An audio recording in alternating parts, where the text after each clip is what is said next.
자, 여러분 안녕하십니까?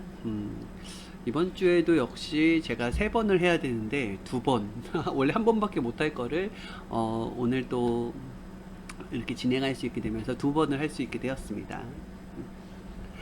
너무 좋은데 하나님께서 이렇게 방송을 통하여서 주님을 또 증거할 수 있고, 또 이렇게 큐티를 통하여서 하나님, 성령님, 성자 주님 생각을 할 수 있는 이런 시간을 주니까 너무 감사해요.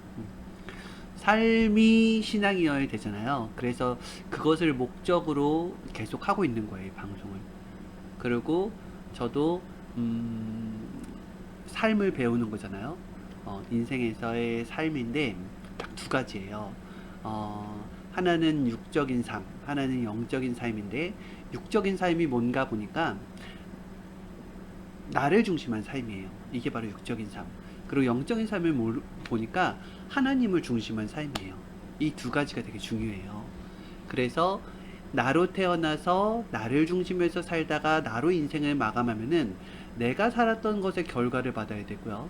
그리고 나로 태어났지만 하나님을 중심에서 성령님을 중심에서 인생을 살다 보면은 하나님을 중심에서 살았기 때문에 하나님이 주시는 그 결과를 받을 수가 있어요. 그래서 이 영적 결과를 받느냐, 육적 결과를 받느냐, 이 2가지가 차이가 있는 것이거든요. 사람들은 보이는 것을 중심하니까 이 육적 결과에만 매달리는 거예요. 하지만 영적 결과가 훨씬 더 중요한 것입니다. 여러분 저를 한번 보세요. 제 모습은 지금 봤을 때 지난 월요일날 봤을 때나 지금이나 별 차이가 없어요. 이 모습에는 별 차이가 없습니다. 하지만 저한테 엄청난 차이가 생겼죠. 어떤 차이가 생겼습니까? 이 정신의 차이가 생겼어요. 어마어마한 차이가 생겼어요. 여러분들은 보면 모른다는 거예요. 저는 그때 이 바뀌는 것에, 제가 변화를 이루는 것에 어떤 걸 투자했냐면은 나의 시간과 나의 육신의 노동과 나의 노력, 정신적 노력을 투자를 한 거예요. 그러고서 일상의 편안함 대신에 그와 같이 추위와 싸우고, 그리고 나뭇가지를 끄집어내고 돌을 나르고 땀을 막 흙과 노력을 하면서 뭘 얻었냐면은 엄청난 정신의 자산을 얻었어요. 자산. 만약에 제가 이것을 육적 돈을 목적으로 했다고 한다면은, 어디 노동터에 가서 이만큼 일을 했다고 한다면은 하루에 일당 뭐 10만원, 7만원, 8만원, 9만원 이렇게라도 받아왔겠죠. 그러면은 일주일간 뭐 한 3일간 했으니까 한 뭐 30만원 정도, 얼핏 요 정도의 금액을 받아왔겠죠. 그죠? 그런데 이 30만원 주고서 제가 가지고 있는 이 정신을 살 수가 없다라는 것입니다. 이거는 한 3천만원, 4천만원, 8천만원, 1억, 3억 이 정도의 가치가 있는 그런 정신이거든요. 그래서 사람들이 사실상 많은 것들을 놓고서 이 작은 육적인 것을 놓고서 많은 영적인 것을 투자하고 있어요.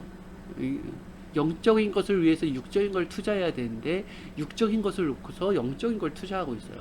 영적인 시간, 영적인 정신, 영적으로 하나님과 소통할 수 있는, 대화할 수 있는 시간, 이것을 육적으로 투자한단 말이에요. 그러니까 문제가 되는 거죠. 그죠? 어떻게 굉장히 중요한 걸 깨닫고 왔습니다.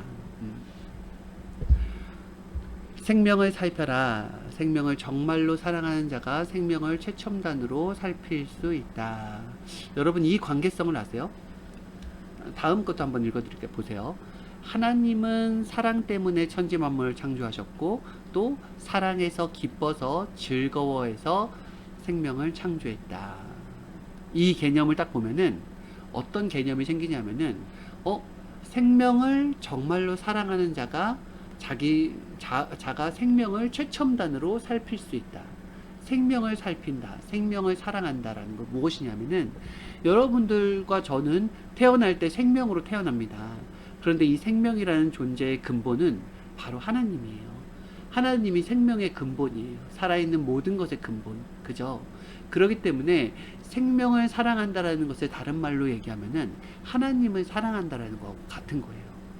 그래서 하나님을 사랑하는 자가 생명을 최첨단으로 살필 수 있다라는 거예요.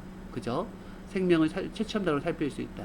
엄마도 아이를 살필 수 있고, 친구도 친구를 살필 수 있고, 애인도 자신을 애인을 살필 수가 있지만은 그 모든 것들은 사실은 세상에서는 순수한 게 아니라 왜곡이 되고 있어요.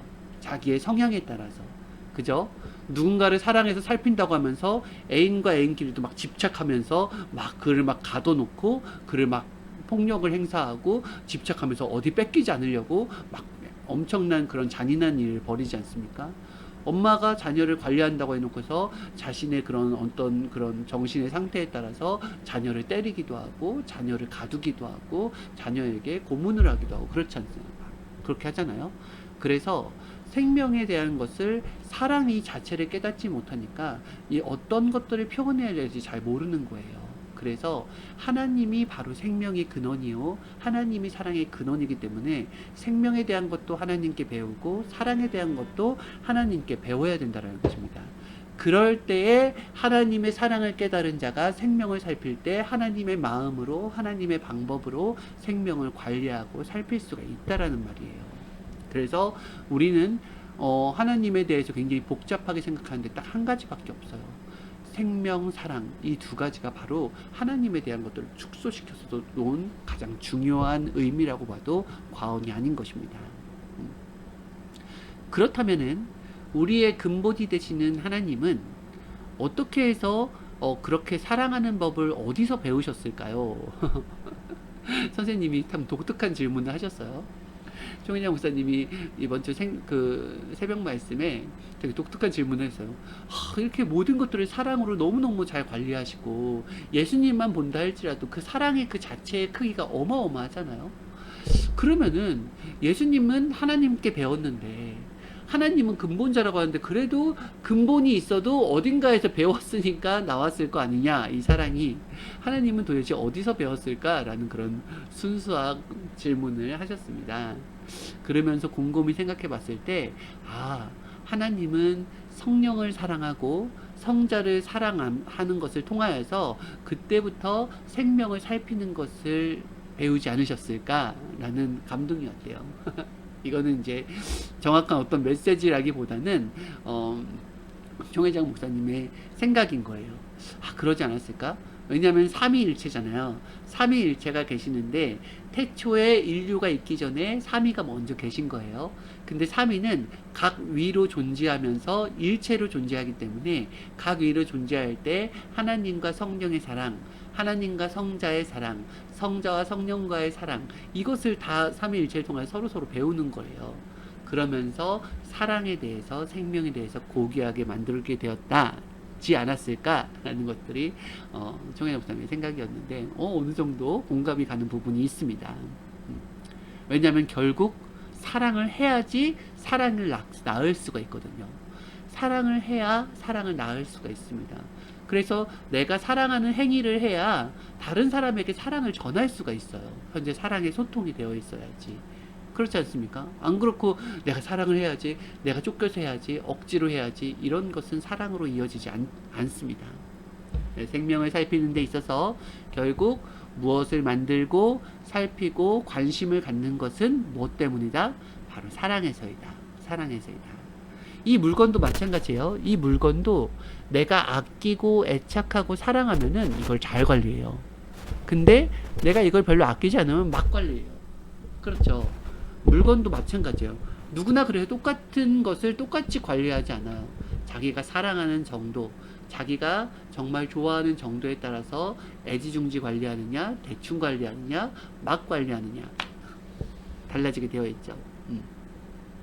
이것을 직장생활과 학교생활에도 적용할 수 있다고 하였습니다.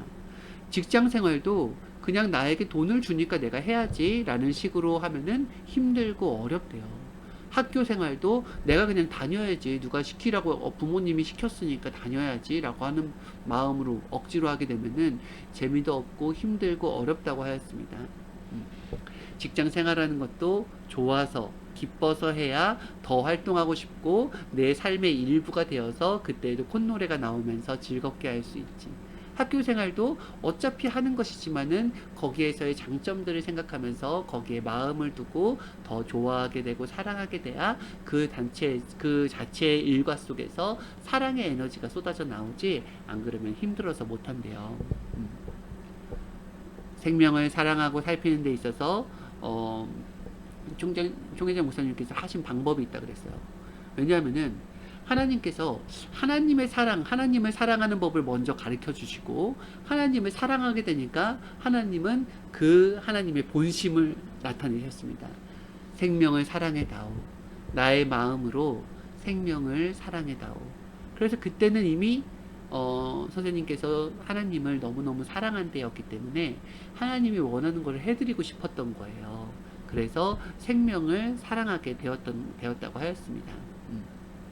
생명으로 인하여서 기쁨도 얻게 되고 생명으로 인하여서 즐거움도 얻게 되고 생명으로 인하여서 희망도 이루어지게 되니까 그러니까 더 생명을 살필 수가 있었던 것이지 생명을 그냥 하나님이 원하신다고 해서 그냥 그것만 하려고 나는 원하지 않는데 억지로 하려고 하면은 그것이 지금까지 이어지지 않았을 것이다 라고 말씀하셨어요. 그러니까 뭐예요? 사랑해서 하나님을 사랑해서 생명을 사랑하는 것을 시작을 하였지만은 결국에는 하나님을 사랑해서 시작하였지만은 나 또한 이 생명을 통하여서 사랑을 해야 되는 거예요. 그래야지 근본적인 하나님의 마음으로 할 수가 있는 거예요. 그죠? 그래서 총장 목사님도 과거에 지금도 전도를 하시지만 이렇게 전도하실 때 어떤 마음이냐면은 하나님이 원하시는 귀한 생명 이것이 첫째 마음이고요.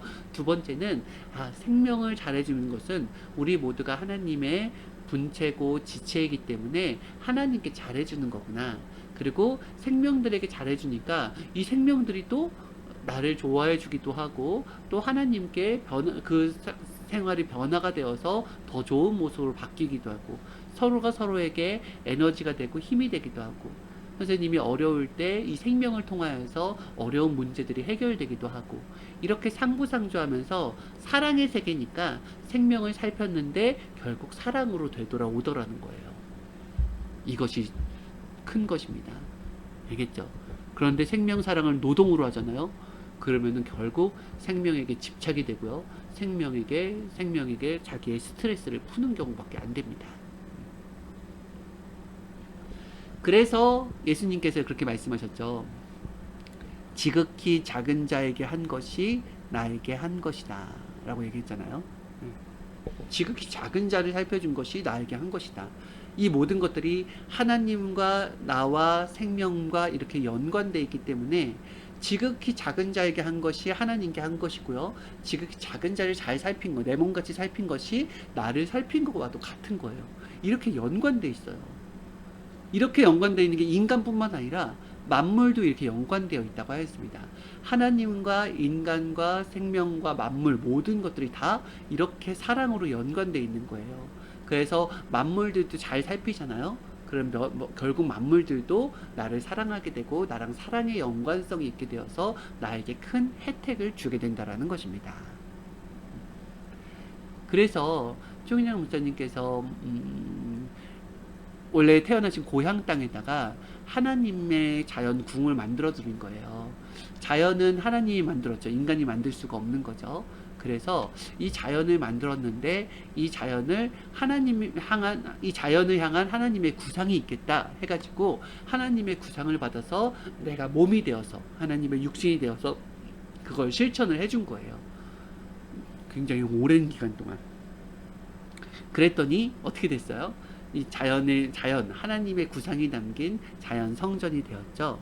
이것도 역시 하나님을 사랑해서 한 것이다 라고 그랬습니다. 그래서 하나님을 사랑하게 되면 돌도 사랑하게 되고 나무도 사랑하게 되고 그리고 새들도 사랑하게 되고 그리고 모든 만물들을 사랑하게 되는 거예요. 물도 사랑하게 되고 이와 같이 생명을 사랑하는 원리와 근본이 깨달아져야 진정으로 생명을 사랑할 수 있다라는 것을 말씀해 주셨어요.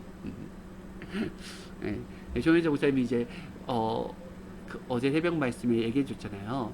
내가 어제 일을 하는데 이놈의 돌이 찡겨서 빠지질 않아. 지지대로 하고 철장으로 하고 괭이로 하면서 여러 가지를 흔들고 하니 결국 나왔다. 나와 같이 하니 일을 많이 하게 되고 또 왜 하는지 의미가 자꾸 깨달아지는 거야 라고 얘기해 주셨거든요. 여러분 기억나세요? 맞아요. 저는 그 현장에 있었기 때문에 그 말의 의미를 정확하게 알 수가 있습니다. 왜냐하면은 그 시간, 선생님이 말씀하신 그 시간이 저녁 10시가 넘어가는 시간이에요. 밤 10시, 밤 10시예요. 아침 6시 반부터 시작을 했는데 밤 10시가 넘어가도록 계속 일을 하게 된 거예요. 근데 총회장 목사님이 연세가 70대 중반이신데 이렇게 따르는 자들이 많고 건장한 남자들이 그 옆에도 많은데도 직접 내려오세요. 직접 내려오셔서 직접 하세요. 왜냐하면은 구상을 직접 받으시잖아요. 그리고 같이 일을 한다 할지라도 우리들도 일을 목적으로 했다고 한다면은 일을 하루의 일과를 지나서 하게 되잖아요. 그럼 점점 힘이 빠지게 돼요. 저도 열심히 일을 했기 때문에 이번이 기회다 해서 열심히 일을 했기 때문에 열심히 일하고 저녁 7시가 되니까 나무를 엄청 나르고 해가지고 몸에 육신의 힘이 다 빠졌어요. 힘의 에너지가 하나도 없었는데 총회 목사님도 힘이 없으셨거든요. 그래서 여러분 브이로그 보면은 아 이제 끝났으니까 가야지, 나도 집에 가야지 하는 여러분 끝 인사를 들었을 거예요. 근데 집에 안 가시고 집에 가시는 길에 하나님께 한 번 더 물어본 거죠. 저거 하나님 어떠시냐고 하니까 하나님이 구상을 또 얘기하신 거예요. 선생님도 같이 일을 했기 때문에 육신의 에너지가 다 쓴 상태인데도 하나님이 말씀하시니까 당장 가서 거기에서 그걸 살피신 거예요. 우리들을 불러서 저 돌 한번 빼내보자 해서 저희가 막 열심히 없는 힘도 쥐어 짜내가지고 그 돌을 빼냈어요. 그런데 돌을 빼내니까 그 옆에 돌이 또 보이는 거예요. 그 저거 한번 빼내볼까 하면 또 빼낸 거예요. 그러니까 그 옆에 돌이 또 보이고 그 안에 돌이 또 보이고 해가지고 계속 빼내기 시작한 거예요. 돌 빼는 게 여러분 쉬운 게 아니에요. 큰 바위와 땅 사이에 얽혀져 있는 돌이기 때문에, 그리고 부피가 얼마나 냐면 저 몸만 해요. 그렇기 때문에 그거를 빼낸다라는 게 너무너무 어려워요. 자꾸 흔들어 줘야지 조금 균열이 생기면서 빠지기 시작하는데, 일을 할 수 있는 틈 자체가 요 정도, 사람이 들어갈 수 없는 틈 속에서 엎드려서 그걸 해서 밑에는 물이 흐르는데 몸을 다 적시면서 해야 되는 일이에요. 그럼에도 불구하고 우리가 들어가서 했거든요. 그리고 저희가 힘이 붙인다 쯤에는 선생님이 또 내려오셔서 선생님이 스스로 몸을 적셔가면서 스스로 하시고, 그러니까 저희들 또 사랑이 있잖아요. 송혜정 목사님이 왜 이렇게까지 내려오셔서 하시지?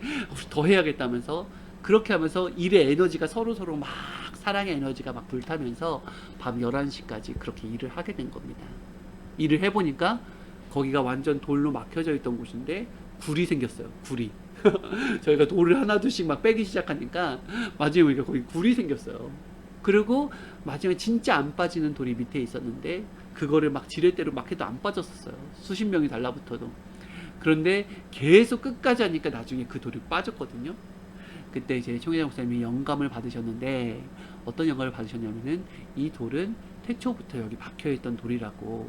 그래서 그 돌을 빼내니까 거기에 물이 고인 거예요. 그러면서 하나님이 이곳에 선녀탕을 만들어 주려고 이 돌을 심어놨구나 라고 말씀해 주시더라고요.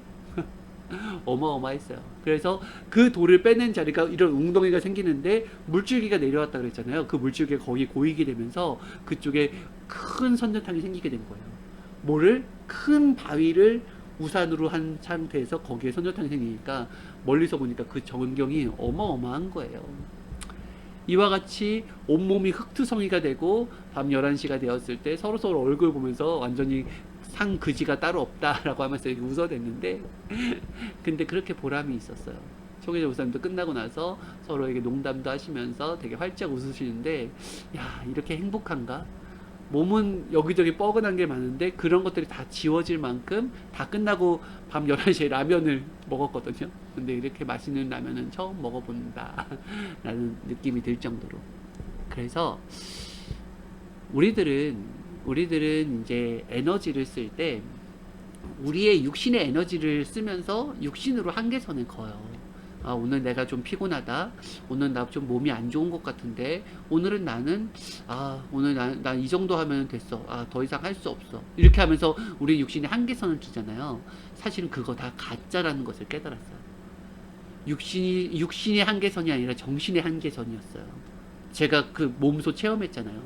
분명히 일을 열심히 해서 육신의 에너지를 다 써서 이제 더 이상 못하겠다라고 했는데 선생님과 함께 하니까 어디서 하는지 힘이 막 생기고 막 하면서 전보다 더 많은 일을 하게 된 거예요. 그리고 모든 일을 다 끝냈을 때 하나도 피곤치가 않는 거예요. 그러니까 한계를 뛰어넘은 거죠. 그러니까 하나님께서도 예수님을 보냈을 때 우리의 에너지가, 예수님도 예수님의 에너지가 아니라 하나님을 사랑하는 에너지로 하니까 자기의 한계를 뛰어넘은 거죠. 그래서 항상 한계선 밑에 생활을 할 것이냐, 한계선 위에 생활을 할 것이냐, 이것이 달려져 있는 거예요, 여러분. 그래서 우리의 육신의 지배를 당하지 맙시다. 하나님의 구상과 하나님의 생각으로 뛰어넘어야 돼요. 그래야지 이상세계예요. 내 육신의 지배를 당하면은 항상 나는 약골, 나는 못해, 나는 늙었어, 나는 할 수 없어, 이것이 정답이 돼요. 세상 사람들이 다 외치는 거. 근데 그걸 뛰어넘잖아요. 할 수 있어가 정답이 돼버립니다. 주와 함께라면 할 수 있어, 이것이 정답이 된다라는 거예요.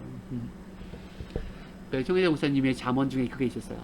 나는 같은 환경이라도 누구도 생각지 못한 그 환경을 누구도 생각지 못한 다른 곳으로 만들어버린다. 왜? 하나님을 따라왔기 때문에, 하나님의 구상을 실현해 왔기 때문에 나는 그렇게 할 수 있다. 그래서 위대한 삶을 살게 되었다. 결국 주를 따르는 자가 위대한 자가 된다. 성령을 통해 만드는 자가 위대하게 만들어진다. 이거를 말씀해 주신 거죠. 세례 요한 얘기를 하셨어요. 세례 요한이 아무리 열심히 회개를 시키고 아무리 열심히 한다 해도 안 된다 그랬어요. 따로 했잖아요. 주와 따로 했잖아요. 예수님은 여기서 외치시고 세례 요한 저기서 했잖아요. 그러니까 아무리 노력하고 해도 세례 요한은 그 한계선을 넘지 못한다 했어요. 세례 요한이 한계선을 넘으려면은 주와 딱 붙어서 주와 함께 했어야지 자기의 능력 이상의 것을 하면서 자신이 예수님께 비전을 가지고 하나 되어서 큰 역사를 만들어낼 수 있는, 그렇게 허무하게 죽을 사람이 아니라고 하였습니다. 결국 생명도 주가 손을 대야 완전한 작품이 되고 위대한 정신과 사상이 들어가게 된다. 만물을 사랑하지 않으면은 그 작은 돌 하나도 가져오기 힘들다 그랬어요.